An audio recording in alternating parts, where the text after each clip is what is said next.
Good morning and welcome to the 9th meeting in 2017 of the Finance and Constitution Committee. Just for the purpose of the record, Neil Bibby provides his apologies for this meeting.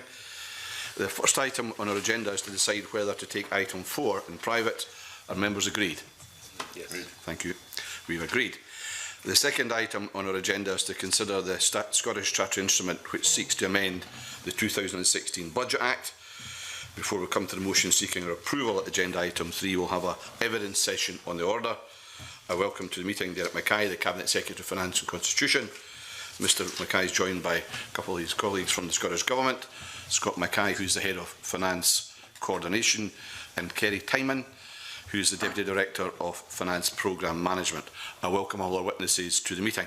Cabinet Secretary, do you wish to make a short opening statement? Yes, please, Convener. The Spring Budget Revision provides the final opportunity to formally amend the Scottish Budget for 16-17. This year's Spring Budget Revision deals with 4 different types of amendments to the budget. Firstly, a few funding changes. Secondly, a number of technical adjustments that have no impact on spending power. Thirdly, some Whitehall transfers. And finally, some budget-neutral transfers of resources between portfolio budgets, including a modest budget redirection to ensure we maximise our available budget. The net impact on all of these changes is an increase in the approved budget of £372.1 million.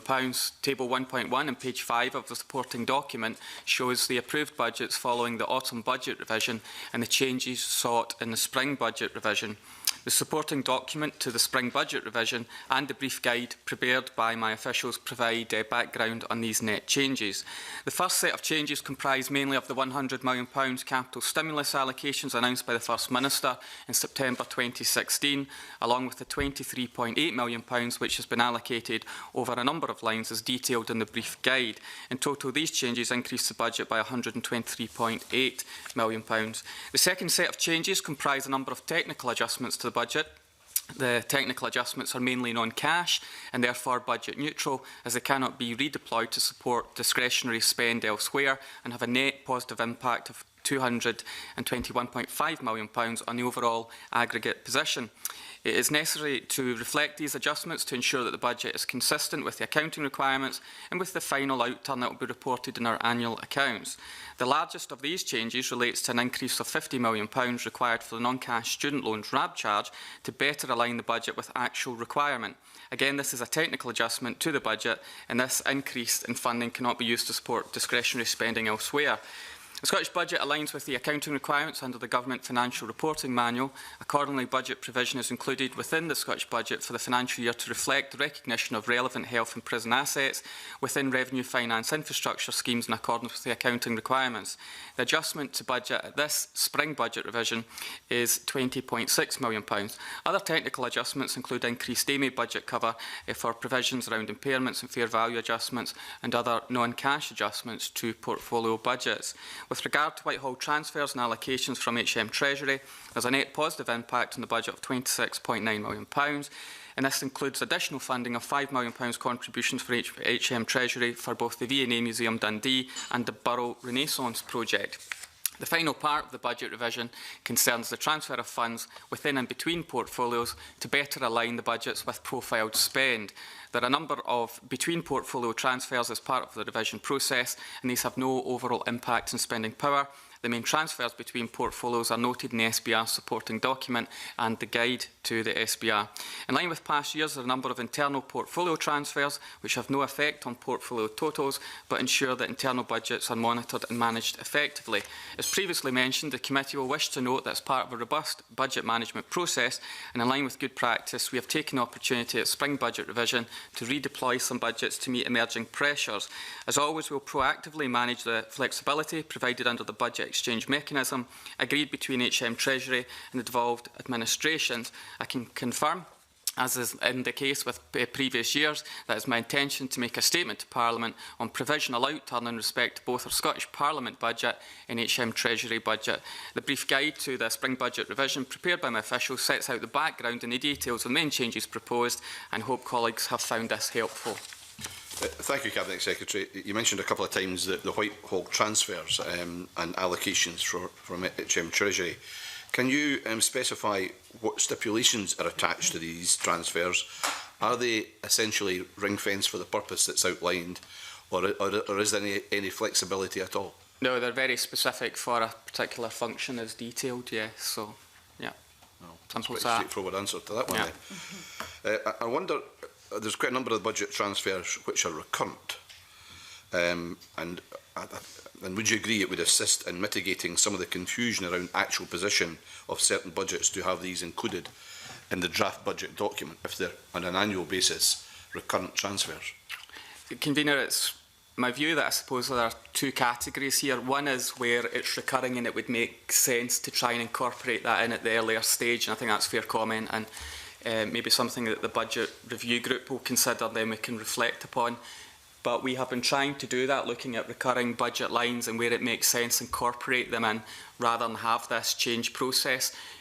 The other category, I suppose I would describe as one where it might still make sense for the reason that the portfolio holder is essentially commissioning a service, and it might still make sense in those cases to keep it that way. And I suppose the best example I can give of that is the training of nurses, where it's essentially it looks as if it's across two budgets between health and education, but it's a clear function. It's an education function, but obviously it's supporting health. So I think there'll be some examples where it still makes sense to keep it that way, but where committee may believe that we should try and incorporate more in, then we should do that. So I think there's two categories there, Convener, but I'm happy to reflect on it further if the budget review group thinks that helps around transparency. Okay. So maybe some, as I say, where it's recurred every year, and there are others where it's specific, one portfolio essentially procuring a service from another.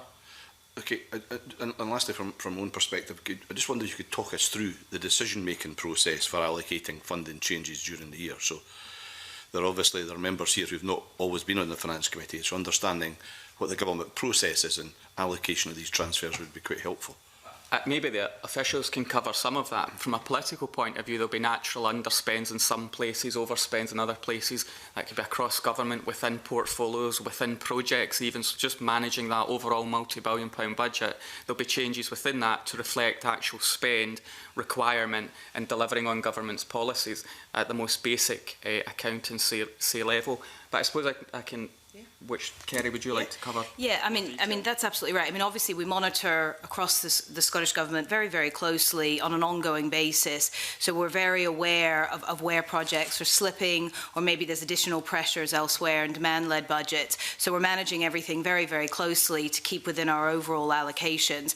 And where we see a need emerging somewhere, or additionally some underspend emerging, we are effectively matching that to where the need is to make sure that we end the year at a very, very precise position, so that we've effectively not lost any spending power for over the year.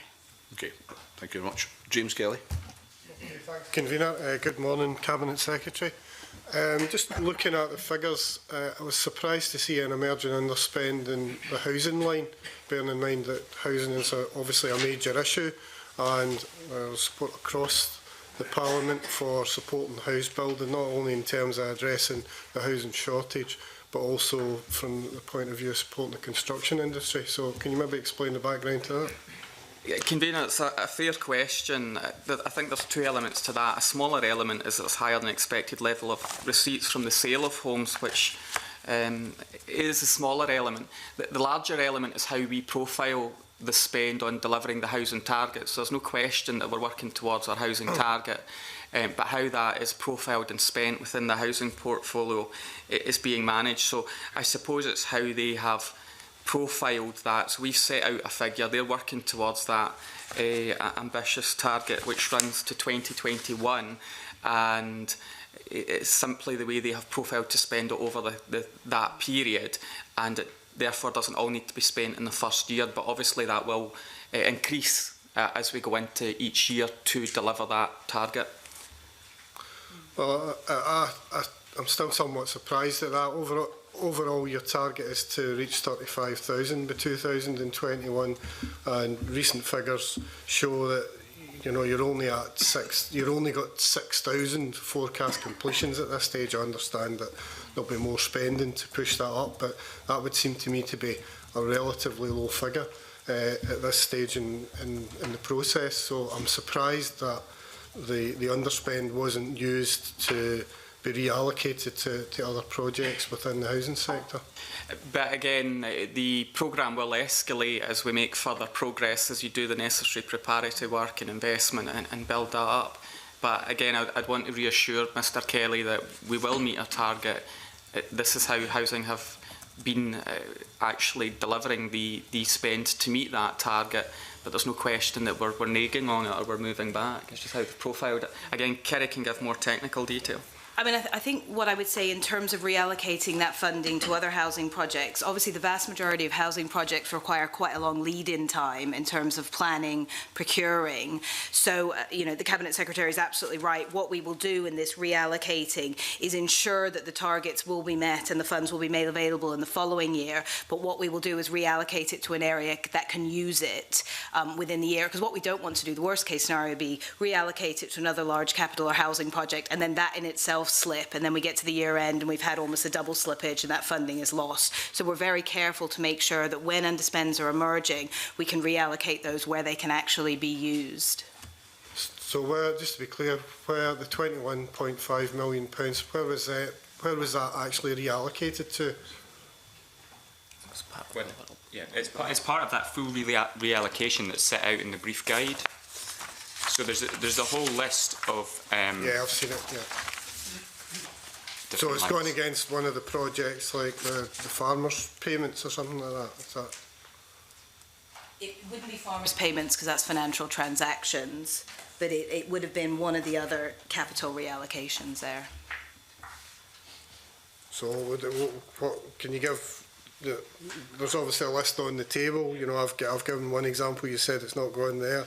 Can you give an illustration of where it might have gone?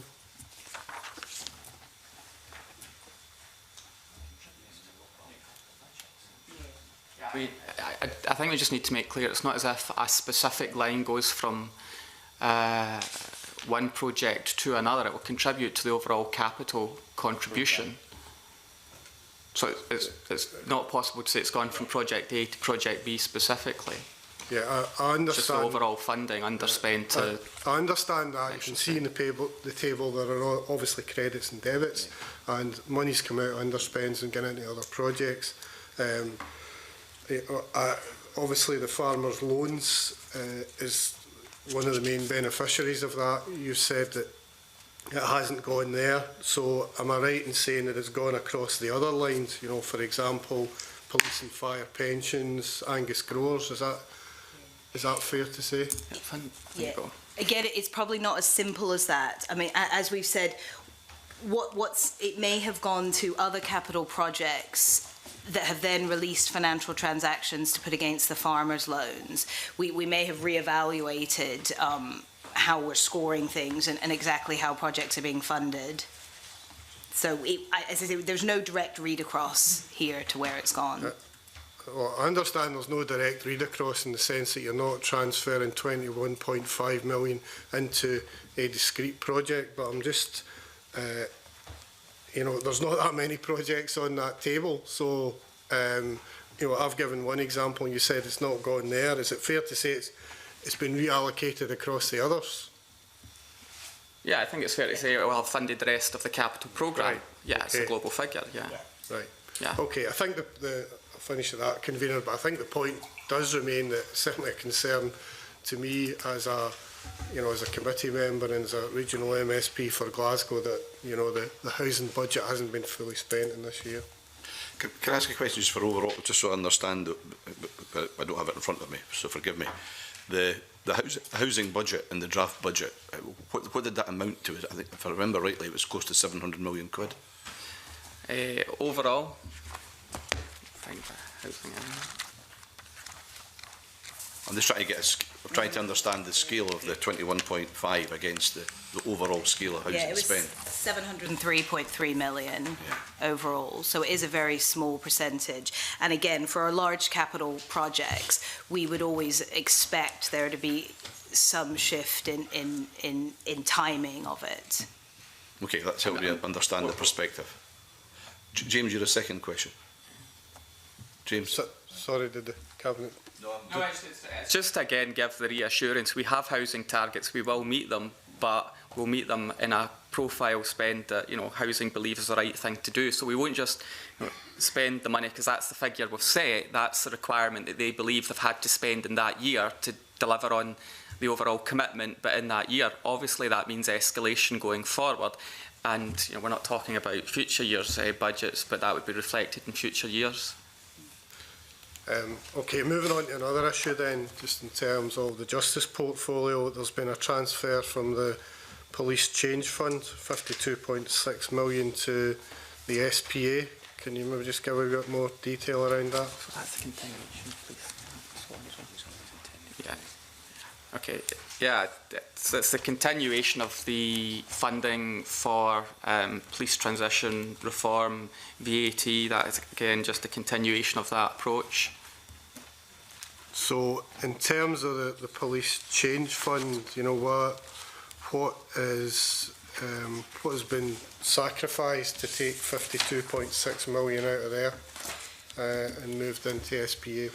What was planned as expenditure in that line, and it's now not needed or can't take place? Yeah, that line is specifically for the police change programme. So it's every year it was set up explicitly for that function. So it's reform money that sits within the Scottish Government, within that line, and then transfers in year. The reason it wasn't initially put into the SPA line is because they look every year at what the amount that is required is, and then accordingly pass that amount across. So it was never intended for any other purpose than police reform. So it sits in the police change budget and it's transferred over? Yes. Right. Based on requirement that has been assessed. It was always intended for that purpose. Yeah. So why was there was a split of it? Some 34.8 million was revenue and 17.8 was capital, but in the transfer across it appears it's all been allocated to revenue. What's the thinking there? That's a technical adjustment to do with the way that arm's length bodies budgets are presented in the Scottish budget documents.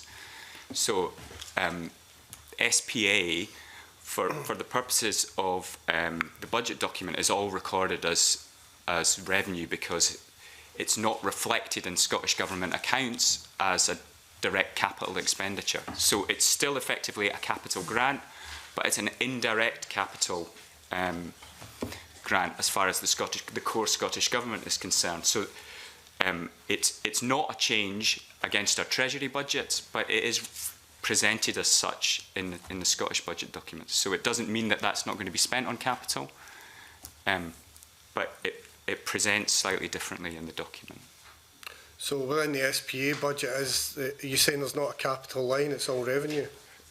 In terms of how it's shown in the Scottish budget documents, the budget document has to align to the presentation that we show in our accounts. In our accounts, we only record capital expenditure that is directly undertaken by the core Scottish Government. That doesn't include capital expenditure that's undertaken by arm's length bodies. So it shows as revenue within the Scottish budget documents, but against our Treasury control aggregates, it is still recorded as capital. So it's a technical presentational difference rather than a substantive move between capital and revenue. So are you saying that although it's presented as revenue, that £17.8 million in the end will actually be spent against capital, albeit by an arm's length body? Yes. Right. Okay. Murdo? Thank you. Good morning. I've got a couple of questions in two distinct areas. The first relates to the capital stimulus funding of 100 million that was brought forward in the current financial year based on an underspend from the previous year. Can you give us an update how much of that 100 million has now been spent? My understanding is it's either been spent or very much on track to be spent. So that's as it's as clear as that. It's been spent or is on track to be spent. Yes. So you expect it all to be spent by the end of the financial year? Expect it. So yes. Yeah. There'll be some elements where there might be not total payment. Yeah. Yeah. Yeah, we expect it all to have been passed across to the relevant bodies by the end of the year, and the projects to be virtually completed. And obviously, we will be assessing that when we do come to do the final accounts and the provisional outturn, the final spend. Okay, thank you. And given this was capital stimulus funded, funding intended to stimulate the economy. Do you do any assessment as to the impact of that in terms of the wider economy? It's a good question. We haven't done an impact on an assessment on the impact post-decision, but to arrive at that £100 million, we went through an assessment of how the resource could be best used, and there was a range of factors on how quickly the money could be spent, geographic interest, return on investment. So we went through an approach to make sure that it would be well spent, which I'm happy to share with the committee, but we haven't done a post-spend analysis. Okay. I think there's interesting lessons in it for us all, of course, about determining spend and what gives greatest value, but we used a particular approach using our economists as well as a range of other factors to arrive at that. Just to show us that. Yes. I also think it might be interesting if the government had the capacity to do some work post the event to see whether the spending had the desired outcome in line with expectations. Sure. Again, I think that's a very fair point. I mean, it's £100 million within clearly a much more substantial spend, but I'll take the point forward on assessing government expenditure and achieving the impacts and what gives us greatest return. Okay, thank you. Okay, I want to move on to a different issue, which is the question of farmers' loans, which is in the funding adjustments showing a financial transaction of 48.5 million, if I read that correct. Is this to do with the failures in the CAP IT system that this figure has appeared? This is the issue around CP payments where, yes, they haven't been delivered in a fashion that the government would like. This is not new. Mr Ewing has reported this to Parliament. But yes, this is a financial transactions that allows us to make the loans in advance of farmers getting their payment, which was, of course, warmly welcomed by the farmers in having that certainty in payments from us in advance. So that's used the FTs to do that, yes, that's correct. Okay, thank you. Now, so I see, looking at the transfers, that there's been a transfer of 7.5 million from the Economy, Jobs and Fair Work portfolio to the Rural Economy and Connectivity portfolio for loans to farmers. So, if I read this correctly, part of that 48 million is 7.5 million you've taken out of the Economy department funding. So if I read that right, that effectively means that the economy funding is down 7.5 million that could have been spent on other things because of these failures in the IT system. Is that right? You can cover the detail of the budget line transfer, but in terms of FTs, that has been deployed from FT underspend and targeted for this purpose. Because the CAP loans, when the CAP loans are paid, that recovers the money for financial transactions. So there's a timing issue here about whether it's paid within this financial year or the next financial year, but because of our budget exchange mechanism, the rules around FTs and the limit that we were allowed to carry forward was actually increased by UK government at our request. So in terms of FTs, there is essentially no loss because it's paid back and we can redeploy financial transactions. No, I understand that. I'm looking at the internal transfer though from Economy, Jobs and Fair Work to Rural Economy and Connectivity, which is 7.5 million. Is that on the main document you're referring to, Mr Fraser? It is. Well, I'm looking at the SPICE brief actually. Let me see if I can find it in your document. Yeah, if you look at page 13 of your document, is that right? No, I think that's the SPICE. Sorry, I'm looking at the SPICE brief. SPICE briefing. Let's find it.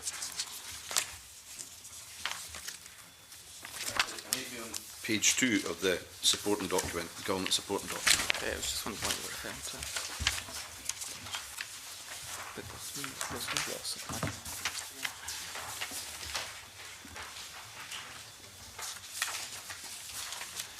Yeah, Convener, just to be clear, there's no loss of money, it's just a policy reallocation. So what you mean is that money goes out from economy to the rural payment side, and the event will come back in once the loan's repaid. Is that effectively what you're describing? Okay. The funding will be recycled as the loans are repaid. You know, as the Cabinet Secretary and my colleague referred to earlier, this is about maximising the budget the effective use of the budget over the piece. So it's about drawing funding from emerging underspends across a range of different areas and redeploying them to maximise their effectiveness in line with emerging pressures.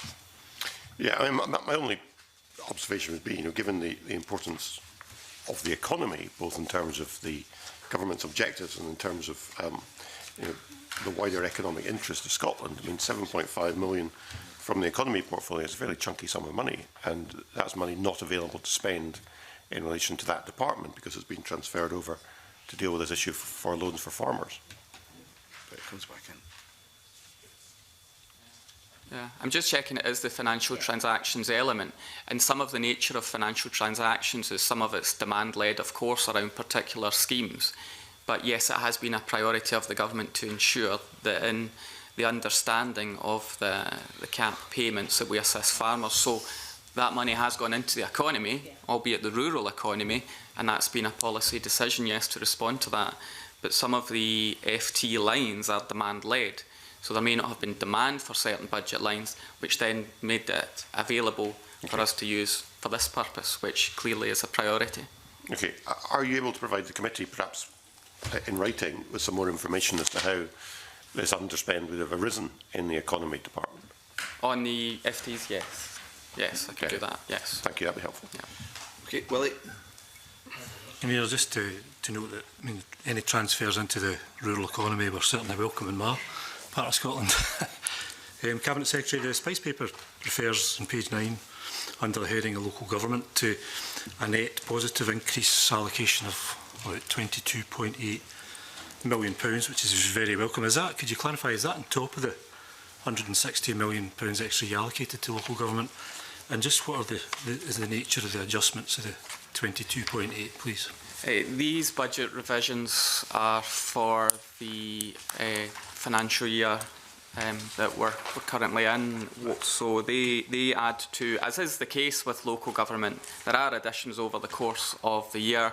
Again, some of that's from portfolios, some of that might be spending decisions, but it does relate, as we've described in previous debates around local government finance decisions that are taken subsequent to draft budget or from portfolios. Is there any? It doesn't relate to the £160 million, of course, because that's for determined for the next financial year. Yeah. Thanks. Is there any stipulations within these adjustments, though, or is local government free to choose how it deploys these various funds and adjustments that it receives? There are, of course, there's a range of funds that go towards local government, from the overall grant settlement, then ring-fence funds, and then again, in the same way that I described earlier, specific portfolio issues where they've determined, a policy decision, and then it funds local government, and that can be a range of actions covering a number of local government functions. So. Yeah, if it's useful, the two key transfers with the 10 million for maintaining teachers' numbers and 5 million towards support for the 1+2 language policy. So you'll be aware of the discussions around those two. Those are the bulk of the transfer. And the detail will be in the fuller document under the communities section. Okay. She'll cover that. There's a list of the individual transfers that make that up. Thank you. Thanks very much. If there are no further questions, okay, we'll now move to agenda item 3, which is consideration of the motion on the order. I invite the Cabinet Secretary to move motion S5M04150 that the Finance and Constitution Committee recommends that the Budget Scotland Act 2016 Amendment Regulations 2017 draft to be approved. I move. Do members have any further comments? There are no further comments. I now put the question. The question is that motion S5M04150 be agreed to. Are we all agreed? Yes. We're agreed. I thank the Cabinet Secretary and his officials. We will now prepare a short report for the Parliament setting out a decision on the order in the coming days.